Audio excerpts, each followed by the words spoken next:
उसके बाद तीसरा टर्म है इनसाइडर ट्रेडिंग। आप पहले समझिए इनसाइडर होता कौन है। Who is an insider?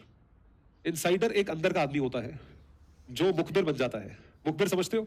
मुखबिर वो होता है जो इधर की बात उधर करता है, हाँ, चुगली करता है, चुगलखोर होता है, अंदर की बात बाहर करता है। But this is for what purpose? ये होता है for purpose of personal gains. Personal gains के पर्पस पे ये चीज होती है, तो उसको इनसाइडर कहा जाता है। इनसाइडर का मतलब है कोई ऐसा इंसान जिसके पास कंपनी को लेके कोई सेंसिटिव इंफॉर्मेशन है और वो इंफॉर्मेशन अभी तक पब्लिक डोमेन में नहीं है। अगर वो पब्लिक डोमेन में इंफॉर्मेशन आती है तो उस कंपनी के शेयर प्राइसेस अफेक्ट होने के चांसेस है। तो इस वजह से ऐसा इनसाइडर का इंसान जो कि एक टॉप लेवल एग्जीक्यूटिव ही होगा, ऑब्वियसली जूनियर्स को तो आप नहीं बताओगे कि ये होने वाला है वो होने वाला है, लेकिन आपने मान लीजिए फ्राइडे को एक डिसीजन लिया कि मंडे मॉर्निंग हम अनाउंसमेंट करेंगे कि हम एक नई फैक्ट्री खोलने जा रहे हैं। जैसे ही आप वो अनाउंसमेंट करोगे वैसे ही आपका शेयर प्राइस ऊपर जाएगा, लोग और ज्यादा आपका शेयर खरीदने लग जाएंगे। जिन लोगों को इस इंफॉर्मेशन की नॉलेज होती है उनको इनसाइडर कहा जाता है। अब अगर वो लोग इसी इनसाइडर इंफॉर्मेशन का फायदा उठाना चाहे, बिल्कुल उठा सकते हैं, क्योंकि आपको पता है सेंसिटिव इंफॉर्मेशन है और ये अनाउंस हो जाने के बाद वो इवेंट होगा जो आपने सोचा हुआ है। तो आप क्या करते हो? आप कंपनी के शेयर्स परचेज करना शुरू कर देते हो, या आप कंपनी की इंफॉर्मेशन किसी दूसरे को देते हो जो उसके शेयर्स को परचेज करना शुरू कर दे। और उसके बेसिस पे जब ये एक्चुअली न्यूज पब्लिक होगी तो उस टाइम पे शेयर प्राइसेस बढ़ जाएंगे और फिर आप प्रॉफिट कमा के निकल जाते हो। अगर ऐसी कोई इंफॉर्मेशन आप ट्रेड करते हो, बेचते हो, तो इस एक्टिविटी को इनसाइडर ट्रेडिंग कहा जाता है। ये जो एक्टिविटी है इनसाइडर ट्रेडिंग की, ये एक्टिविटी पूरी दुनिया में इलीगल है। अगर इसी तरीके से लोग ट्रेड कर करके पैसा कमाने लगे तो फिर तो ये नॉन ट्रांसपेरेंसी हो गई। भाई जब अनाउंसमेंट हो उसके बाद आप खरीदो, तब वो उसमें पूरी पब्लिकली इंफॉर्मेशन अवेलेबल है। अनाउंसमेंट हुई नहीं, आप पहले ही खरीदने लगे, तो बेसिकली इसका मतलब क्या है? जो बाद में इंसान खरीदेगा उसकी कॉस्ट पे आप प्रॉफिट कमा रहे हो, which is wrong, it is not transparent. तो इस प्रॉब्लम को सॉल्व करने के लिए इनसाइडर ट्रेडिंग के खिलाफ सख्त लॉज हैं पूरी दुनिया में, सिर्फ इंडिया में नहीं। यूएस में मैकेंजी एक बहुत बड़ी ग्लोबल कंसल्टिंग फर्म है, पूरी दुनिया की थर्ड लार्जेस्ट या सेकंड लार्जेस्ट कंसल्टिंग फर्म है। उसके चेयरपर्सन 3 टाइम चेयरपर्सन रहे रजत गुप्ता, इंडियन, आईआईटी दिल्ली के प्रोडक्ट है, यूएस शिफ्ट हुए, हार्वर्ड बिजनेस स्कूल से उन्होंने एमबीए करा और उसके बाद वो मैकेंजी में लगे और पूरे रिटायरमेंट तक मैकेंजी में सर्व करते रहे। मतलब इतना पैसा उन्होंने कमाया और सब बहुत इज्जत थी उनकी, सब पॉलिटिशियन से उनका कांटेक्ट, यूएस प्रेसिडेंट से कांटेक्ट, पूरी दुनिया में उनके अच्छे खासे कनेक्ट्स हैं। अब बुद्धि फिरनी होती है तो किसी की भी फिर सकती है, किसी भी स्टेज पे फिर सकती है। आप कोई भी एज पे हो, कोई भी स्टेज पे हो, आपके पास कितना ही पैसा क्यों ना हो, रिटायरमेंट के बाद जब बेसिकली बाल सफेद हो गए, एनर्जी लेवल्स कम हो गए, पता नहीं क्या हुआ, वो बहुत सारी कंपनीज के बोर्ड पे थे, ऑनररी डायरेक्टर्स बनाते हैं ताकि आपके बोर्ड की रेपुटेशन बनी रहे, और प्लस आप इतने सीनियर आदमी को लेकर आते हो तो आपकी रेपुटेशन एक अलग लेवल की होती है। तो उनको बोर्ड ऑफ डायरेक्टर बनाया गया था। तो किसी एक कंपनी के बारे में उनको ऐसे ही इनसाइडर इन्फॉर्मेशन थी, क्योंकि आप इन्फॉर्मेशन शेयर करते हो बोर्ड के साथ, आपकी ड्यूटी है शेयर करना। अकॉर्डिंग टू कंपनीज एक्ट, हर कंट्री में अगर मेरी कंपनी का कोई इंपॉर्टेंट डिसीजन होने वाला है तो उसकी इन्फॉर्मेशन मैं शेयर करता हूँ बोर्ड के साथ। तो वो बोर्ड ऑफ डायरेक्टर थे, उनको समझ में आया ये इन्फॉर्मेशन पब्लिक होते ही शेयर प्राइस बढ़ जाएगा।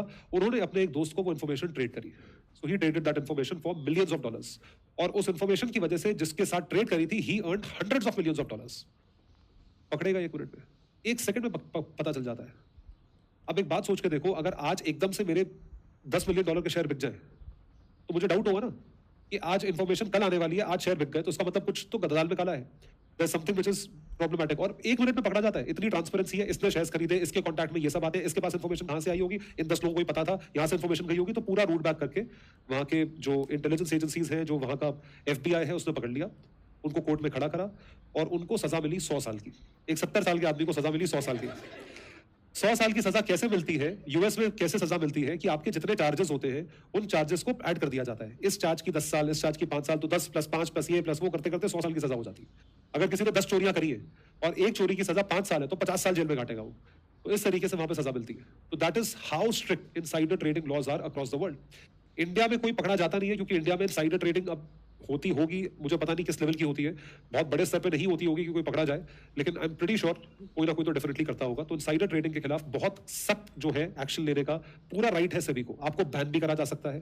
केतन पारेख नामक एक जो ट्रेडर थे, हर्षद मेहता के बाद ही थे, उनको इसी तरीके से बैन लगाया गया था, वो आज तक बैंड है स्टॉक एक्सचेंज से, इस बैंड। और ऐसे कई सारे लोगों को बैन किया होगा जिसकी इन्फॉर्मेशन मतलब मेरे पास नहीं है, पब्लिक नहीं है, लेकिन आई एम प्रीटी श्योर बहुत सारे लोगों को बैन किया गया होगा।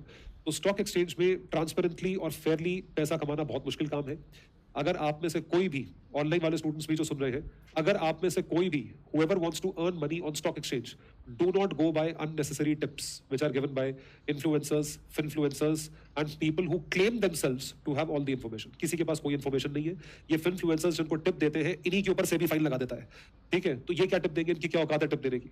तो ये टिप देंगे कि जी ये खरीद लो, ये खरीद लो, ये खरीद लो. उसके बाद वो डूब गया. अब इन्वेस्टर प्रोटेक्शन की रिस्पॉन्सिबिलिटी किसकी है? सेबी की. एक एक इन्फ्लुएंसर पे, जो बड़े बड़े इन्फ्लुएंसर्स जिनके मिलियंस ऑफ फॉलोअर्स हैं, उनके ऊपर सेबी ने फाइन्स लगाए हैं, करोड़ों रुपए के फाइन्स. एक इन्फ्लुएंसर पे अभी पिछले 2 महीने पहले फाइन लगा था तकरीबन 9 करोड़ रुपए का. ठीक हुआ, बिल्कुल बिल्कुल ठीक हुआ.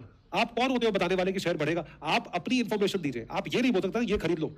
अरे तुम कौन होते हो बोलने वाले खरीद लो? टीवी पे डिबेट्स होती है, आपने देखा होगा टीवी पे एनडीटीवी प्रॉफिट और ये सब जो चैनल्स हैं, बिजनेस प्राइम, इन सब पे डिबेट होती है about share prices and company prices. जो जितनी भी डिबेट्स होती है, उन डिबेट्स में कोई कभी आप ऑब्जर्व कर लीजिएगा, कोई नहीं बोलता कि ये शेयर खरीद लीजिए. वो अपनी ऑब्जर्वेशन देते हैं कि मेरे हिसाब से ये कंपनी अच्छा करेगी या ये कंपनी अच्छा नहीं करेगी. जो मेरा ओपिनियन है वो बेस्ड है इस रिसर्च के ऊपर. इस कंपनी की बैलेंस शीट ये कहती है, सेक्टर ऐसा है, गवर्नमेंट स्टेबल है, सिक्योरिटी इशू है नहीं, इस वजह से ये सेक्टर फ्लरिश करेगा. आप आर्टिफिशियल इंटेलिजेंस से एसोसिएटेड कोई भी स्टार्टअप हो या कोई भी बिजनेस हो जो लिस्टेड है, आप उसमें पैसा लगा दीजिए. इंफ्रा से रिलेटेड, रिटेल से रिलेटेड, फार्मा से रिलेटेड आप पैसा लगा दीजिए. तो वो ये अपना देते हैं इंफॉर्मेशन. कोई आपसे ये नहीं बोलेगा कि तुम ये खरीदो, क्योंकि जहां आपने मोहर लगा दी कि ये खरीदो, फिर तो मतलब फिर तो आप राजा हो कि अब ये मैंने खरीद लिया, उसके बाद तो बस ऊपर ही ऊपर चलते चले जाएंगे. वो चीज पॉसिबल नहीं है, वो नहीं होती है. तो इन्वेस्टिंग, जैसे झुनझुनवाला साहब बोलते थे, it is not a part time job, it is a full time job. खुद पढ़िए, खुद की रिसर्च करिए, उसके बेसिस पे इन्वेस्टमेंट करिए. ठीक है जी, that would be all for today. Thank you so much everyone.